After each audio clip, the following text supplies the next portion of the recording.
This is Lonnie Clark with my co-host, Louisa Hamachek, on the Last Nuke, a radio program dedicated to help us permanently close the Columbia Generating Station, or as we call it, CGS. CGS is the last commercial nuclear power plant in the Pacific Northwest at the Federal Hanford Nuclear Site on the Columbia River in Richland, Washington. It's on top of newly discovered large earthquake faults, which could cause severe damage, resulting in a meltdown with radioactive fallout dust blowing in the winds of the Northwest. And the contaminated cooling waters could spill into the Columbia River, passing Portland on its way into the Pacific Ocean.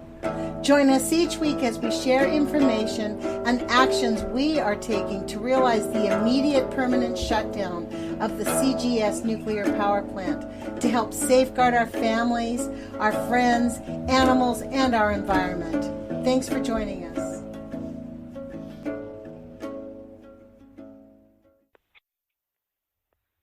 Good evening. This is Lonnie Clark with the Last Nuke, and I have on the line with me my co-host Louisa Hamachek with Nuke Info Project Northwest.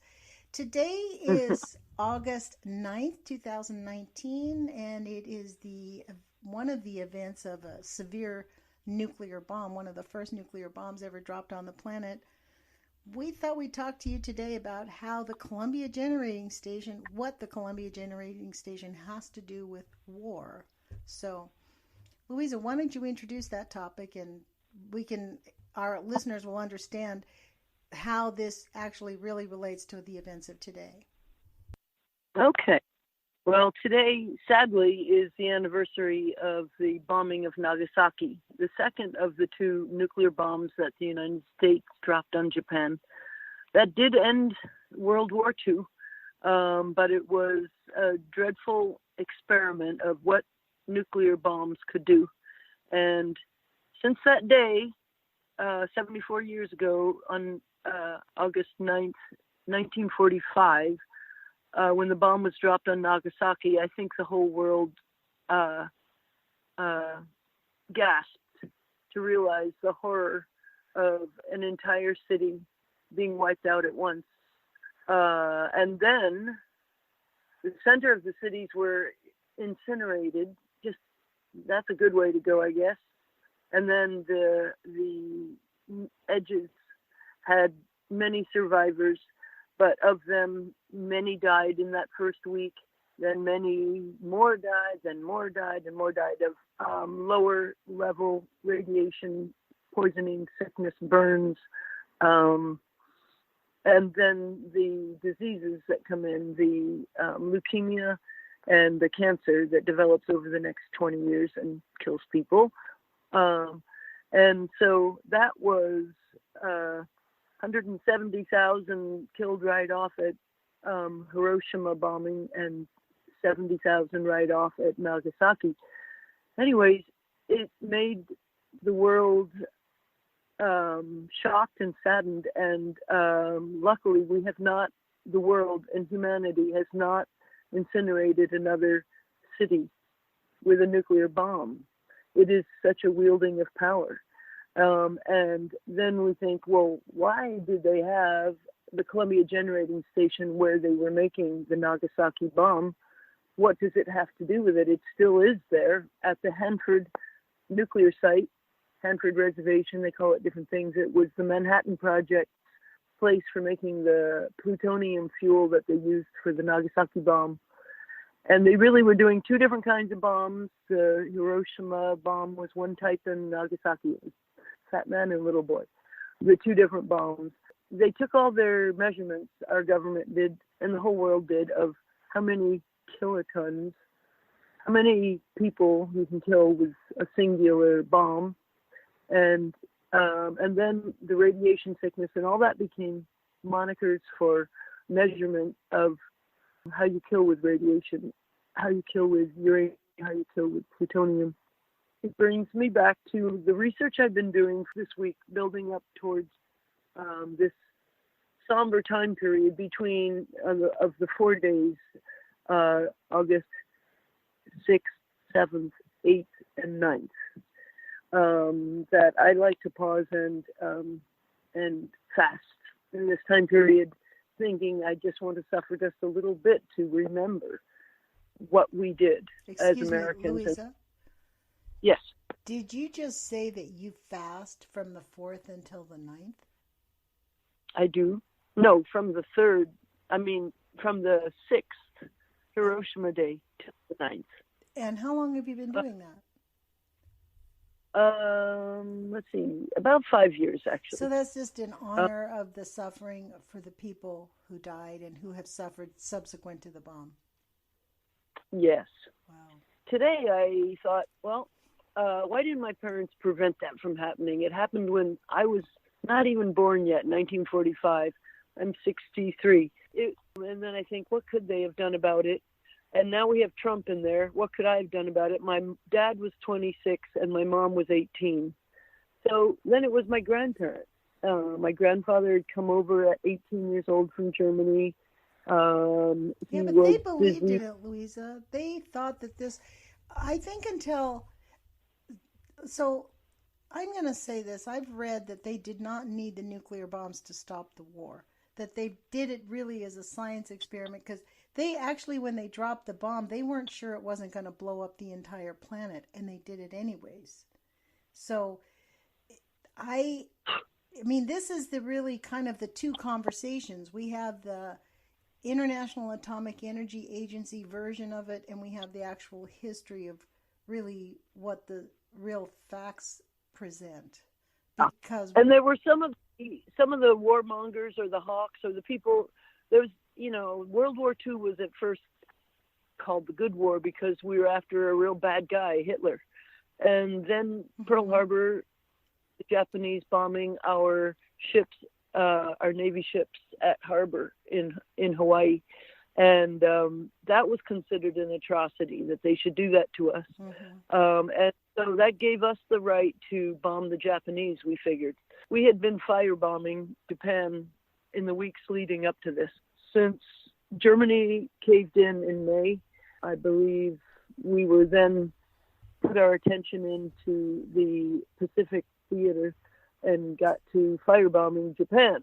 And then they were not giving in the Potsdam threat or something of America saying you have to surrender to America. And they didn't. They said, or you will have very, quick and complete harm done to you. And they didn't surrender. And so we bombed them. That gave us the right to bomb them because they didn't surrender, supposedly. But yes, I think it was an experiment. It was so exciting. And we had put so much money into Hanford and... Exactly. It was an exciting kind of weapon that they were really anxious to see. But I've read many accounts where they were really afraid it might really collapse our atmosphere. They were not sure what it would do. But Louisa, we only have a half an hour on this show. But I want to just throw this out there. We do not have to discuss it. But I have often thought that the reason, when I read that we really didn't need to bomb Japan the way we did, I think that the reason they did Japan was because of the racism in this country. Because they were considered, just like the Marshallese, expendable people because they weren't white. They certainly were not. Our enemy was Germany.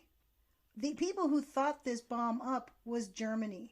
The logical person, the logical people to experiment it on, if they are your enemy and they invented the tool, the perfect payback would be to bomb them. But I have thought this for a long time, that the reason we didn't is because there is a fundamental core that we're seeing played out today in our own nation still, that this nation, the people that run this government, are fundamentally white supremacists, and they have no problem bombing the Japanese. That can be a discussion for another day, but I think it really, especially in today's climate, needs to be brought up on Nagasaki Day, because Nagasaki for sure did not need to happen, period. Right.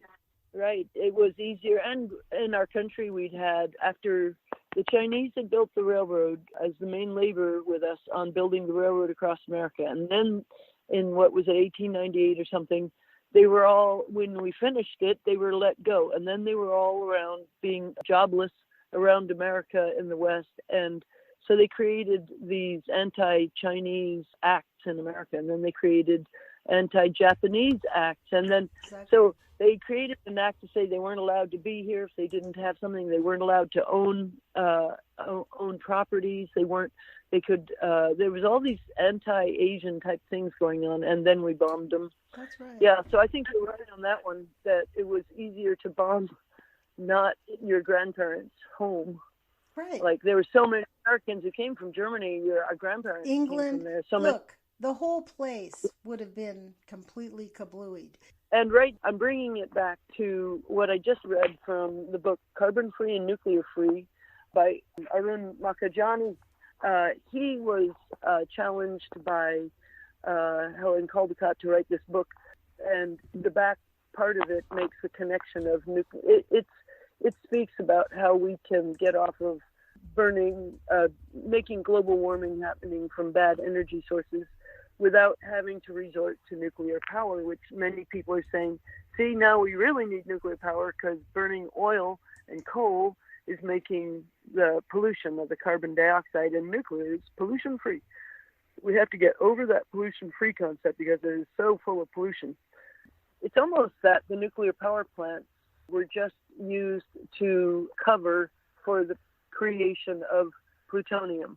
That's and right. That in the nuclear plants, 1% of the nuclear waste is plutonium that comes out of it from the reaction. That's why there were 7 nuclear power plants churning away at Hanford to make a little bit of plutonium, 1% out of shoveling in all this uranium.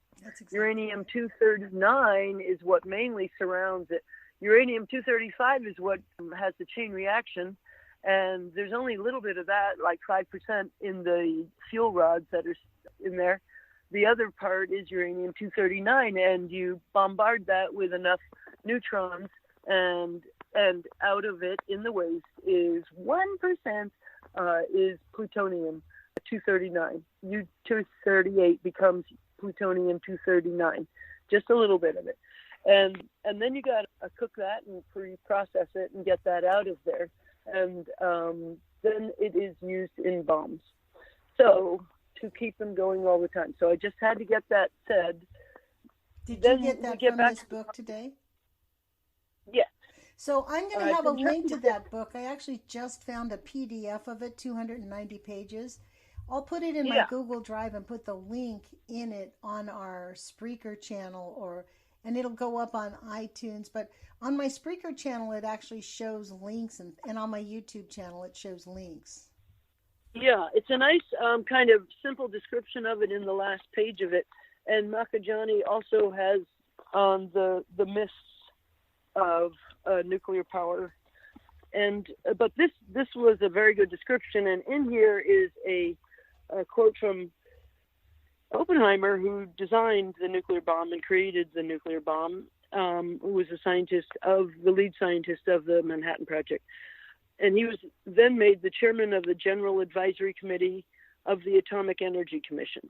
And he spoke, and then they said, okay, we know very well that what we would do if we signed such a convention about controlling nuclear weapons. We would not make atomic weapons, at least not to start with, but we would build enormous nuclear power plants. You mean Oppenheimer said that? This is what Oppenheimer said, that we wouldn't just say, hey, we're going to make these plants to create plutonium. We're going to build nuclear power plants, and then we'll just use the byproduct? Yeah.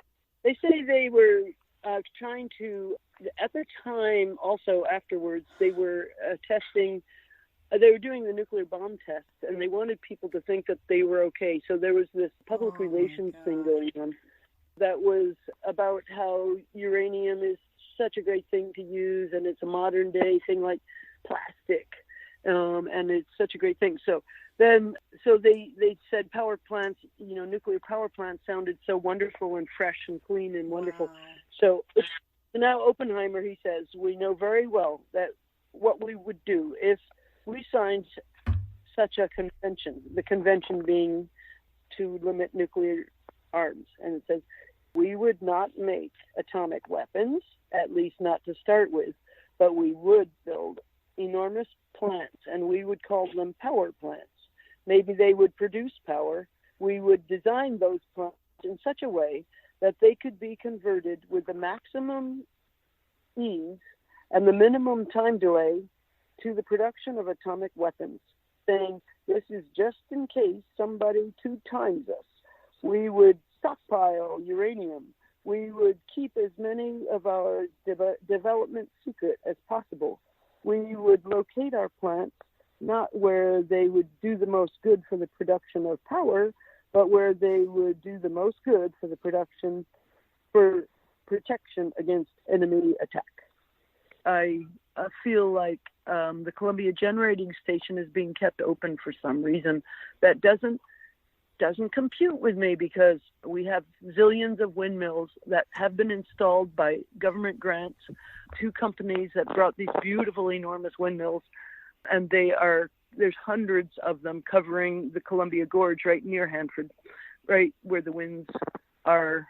They are there, and then all kinds of ranches now have solar panels set up in them, all kinds of... Yes. You just told us why it's open. In fact, that answers exactly the reason why every nuclear power plant in this country that is leaking, we already know in New York City into the Hudson Bay, they are dumping high levels of tritium into the Hudson Bay every day, 66,000% higher than allowable by the Nuclear Regulatory Commission. It is a ticking time bomb. Why is that open? Why did every politician... It's crazy to have that one open so close to New York City, because that's, New York City is our biggest city by far. Your premise earlier was because, of the nuclear wars, that the two bombs that they dropped, the big gigantic bombs, because they do drop small ones. But it's all related to war. You said the Columbia Generating Station is related directly to war. I posit that all of the nuclear power facilities are directly related to war, because they could have built thorium nuclear power plants which do not produce the same amount of plutonium at all. None. Whole different scene.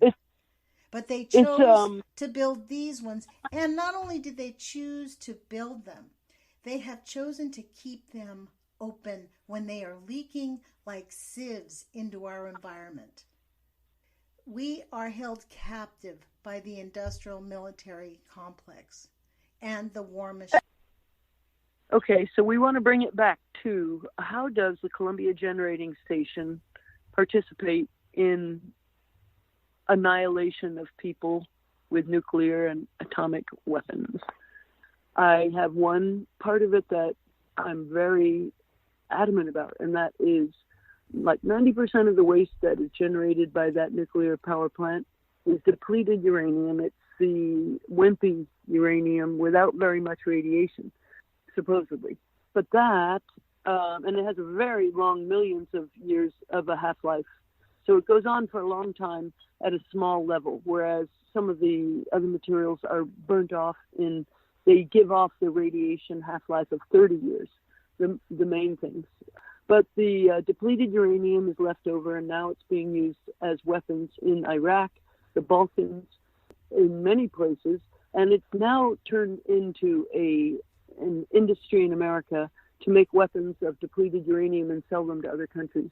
And they incinerate tanks, and to soldiers and soldiers of fortune, they are awesome weapons. If you go to a gun shop and you talk to them, they love these depleted uranium bullets and little shells that will make a tank. Shot at a tank, it will by another tank. It will destroy the other tank with one hit that penetrates inside. Anyways, depleted uranium comes out of every nuclear power plant.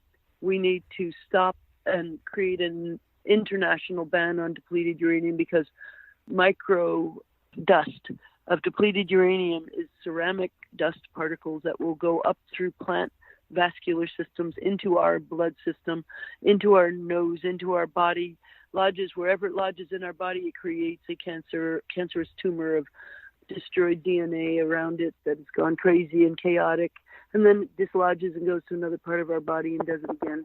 And then it goes out in our pee and it goes into the land and it becomes sucked up by a plant, a grass plant, eaten by a cow, goes into the milk, goes to some kid in Spokane. And anyways, this goes on, and depleted uranium we should never participate in weapons of depleted uranium being a business that the United States exports this poison to the world. It's going to be the end of the world, this depleted uranium. So that is one of my final things. I feel it very deeply that depleted uranium is a great travesty, that we should not be using it. And it is coming out, 90% of the fuel out of that power plant is depleted uranium. And just everybody should know that they just renamed where the Columbia Generating Station is and what it was called. It was part of the Washington power system before. And when they closed the bomb-making facilities at Hanford in the 80s, they turned the Columbia Generating Station got its new name. It is on the bomb-making campus where they used to do it all, and it used to have all these brothers and sister nuclear reactors. Now it's the only active one. For some reason, they wanted to keep it there going on. But that's not for no reason. We need to stop saying that. So, we need to stop scratching our head and object to the war machine. Well, the deal that was made was that no more nuclear waste would be brought to Hanford, that would be created at Hanford, that we have to deal with what is there, which is already rotting and dripping into the Columbia. This is a legal trick that seems quite clear for us to challenge, is that you cannot operate that nuclear power plant on the Hanford facility if you create any nuclear waste, and they are, so we can shut it down that way, I should think. Well, it's also actually mandated to shut down if it is in the negative and in the red, and it has been consistently in the red. It loses about $500 million a year. Nancy, so it has?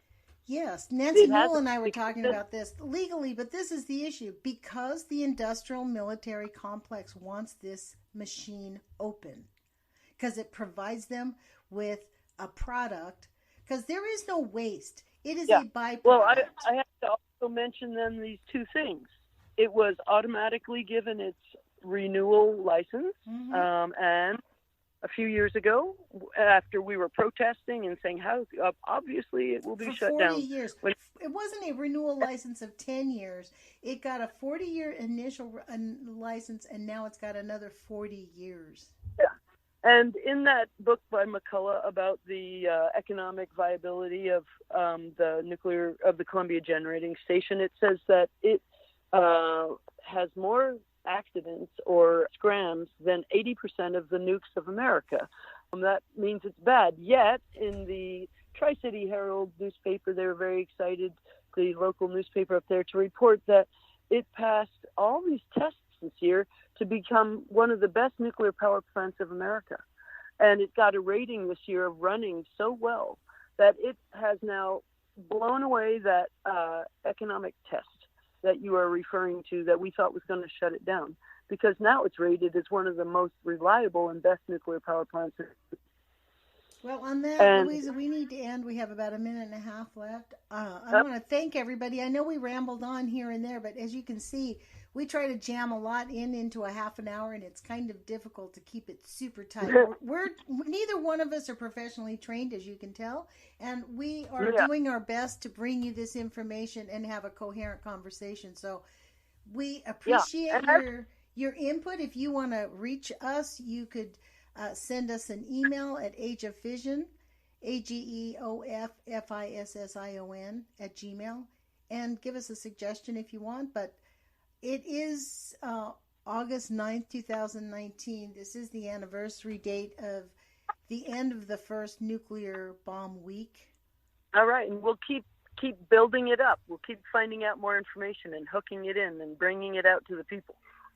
And that's what we want. That's right. This is Lonnie Clark and Louisa Hamachek, and we are saying see you next week, and we'll talk to you again on The Last Nuke. Join us each week as we share information and actions we are taking to realize the immediate permanent shutdown of the CGS nuclear power plant to help safeguard our families, our friends, animals, and our environment. Thanks for joining us.